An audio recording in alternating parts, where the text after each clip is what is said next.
नागपूरच्या रुग्णालयात दाखल करण्यात आलं होतं।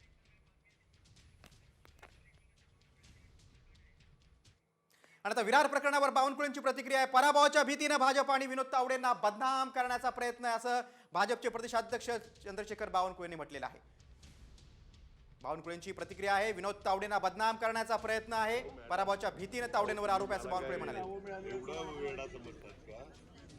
तावडेजी हे नालासोपारा वसई विरार भागात कार्यकर्त्यांनी निवडणुकीपूर्वी कसं काम करावं, मतदानाचा टक्का कसा वाढेल, बोगस मतदान कसं थांबवावं याकरता बैठक येत असताना विरोधकांनी षडयंत्र केलं आणि जाणीवपूर्वक पूर्वनियोजित असं षडयंत्र होतं।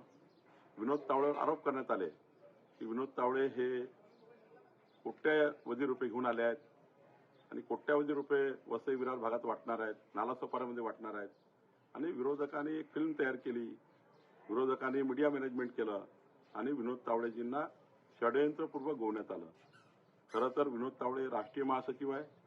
राष्ट्रीय महासचिव पदावर असलेला व्यक्ती असे पैसे वाटप फिरतील का याचाही विचार केला पाहिजे।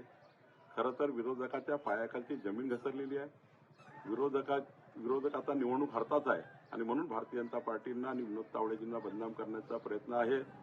तपास यंत्रणेने याबाबतची दखल घेतलेली आहे।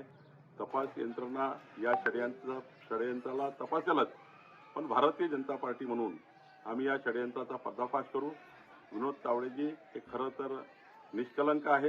त्यांच्यावर जे आरोप लावला तो आरोप चुकीचा आहे आणि आपण पाहिलं बावनकुळेंनी तावडेंची पाठराखण केलेली आहे। मात्र आता तावडेंची स्वतः काय प्रतिक्रिया बघा। बवियानं केलेले पैसे वाटपाचे आरोप विनोद तावडेंनी फेटाळलेत। पैसे वाटतले असतील तर सीसीटीव्ही तपासा, चौकशी करा असं तावडेंनी म्हटलंय।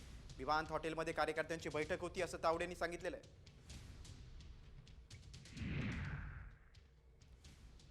नालासोपारामध्ये वाड्याहून परतत असताना कार्यकर्त्यांची बैठक होती।